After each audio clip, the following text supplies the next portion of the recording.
হয় আছেং পঞ্চায়ত নিৰ্বাচনক লৈ দেখিবলৈ পোৱা গৈছে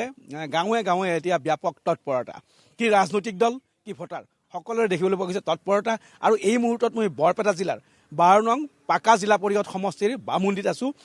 যিগৰাকী প্ৰাৰ্থী প্ৰাণজিৎ ৰয় আমাৰ লগত আছে অতি পিছপৰা এটা অঞ্চল আৰু এই অঞ্চলত এতিয়া দেখিবলৈ পোৱা গৈছে ভোট যুদ্ধ মই পোনে প্ৰথমতে প্ৰাৰ্থীগৰাকী কাষলৈ যাব বিচাৰিছোঁ আপোনাক ধন্যবাদ জনাইছোঁ এতিয়া কথাটো হ'ল গোটেই অঞ্চলটো একেবাৰে পিছপৰা এটা অঞ্চল আৰু এই অঞ্চলটোক প্ৰতিনিধিত্ব কৰিবলৈ আপুনি আগবাঢ়ি আহিছে কেনেকুৱা আপোনাৰ ইছ্যু লৈ কেনেকুৱা পৰিকল্পনা লৈ আপুনি ৰাইজৰ কাষলৈ ভোট বিচাৰি যাব আপোনালোকে সকলোৱে জানে যে বৰপেটা 24 নং বৰপেটা সমষ্টিৰ এচি সমষ্টিৰ বৃহত্তৰ উত্তৰ পূব অঞ্চল এই অঞ্চলৰ 12 নং পাকা জিলা পৰিষদৰ এইটো এটা এচি কোটাৰ এটা সমষ্টি হৈছে গতিকে এই সমষ্টিটোৰ পৰা আমি জানো যে আপোনালোকে সকলোৱে জানে যে ইমান পিছপৰা যে আমাৰ আগৰ যিজন বিধায়ক আছে কোনোদিন এইফালে আমাক চকু নিদিলে আৰু ভৱিষ্যতেও যে তেখেতে ইয়াতে একো নকৰে সেইটোতো নিশ্চিত হৈছে গতিকে আমাৰ ইয়াৰ ৰাইজে এতিয়া এনেকুৱা পণবন্দী বান্ধি লৈছে যে আমাৰ বিজেপিৰ এটা সমস্ত ভোটাৰে এতিয়া মানে বিকল্প কোনো ব্যৱস্থা নাই এতিয়া মানে বিজেপিৰ বাহিৰে কোনো চিন্তা নকৰে পূৰ্বে সৰুক্ষেত্ৰী সমষ্টি আছিল বিধায়ক জাকিৰ দিগদাৰ আছিল এতিয়া যিহেতু বৰপেটা সমষ্টিৰ অন্তৰ্ভুক্ত হৈছে গতিকে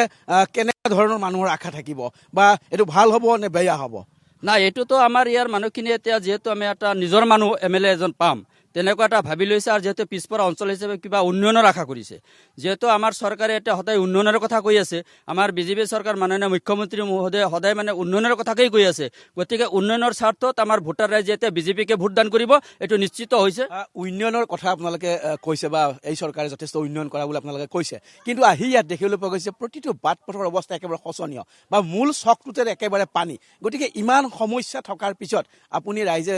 কেনেকৈ ৰাইজক আশ্বস্ত কৰিব যে আপোনাকে ভোট দিব লাগিব মই এইটো নিশ্চিত যেহেতু আমাৰ চৰকাৰে এইটো ব্যৱস্থা এটা কৰি আছে যে উন্নয়নৰ কাৰণে কিন্তু আমাৰ যিজন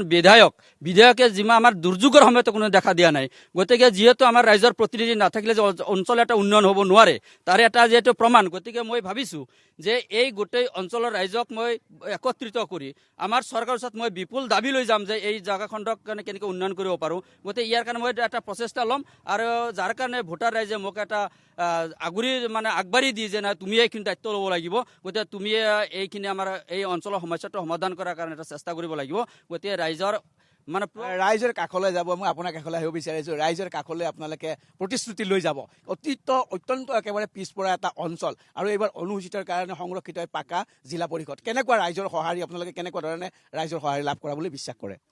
আমি সম্পূৰ্ণ বিশ্বাস কৰোঁ আমাৰ এইখিনি অঞ্চল আমাৰ যিটো আমাৰ পাকা আমাৰ 12 নং জিলা পৰিষদ যিটো হেৰি আছে সমষ্টি আছে আমাৰ এই সমষ্টিৰ আমাৰ 100% আমাৰ বিজেপিৰ মানুহ বুলি ক'লে আমাৰ ভুল কোৱা নহয় আমি যোৱাবাৰো আমি বিজেপি জিকিছিলোঁ এইবাৰ আমি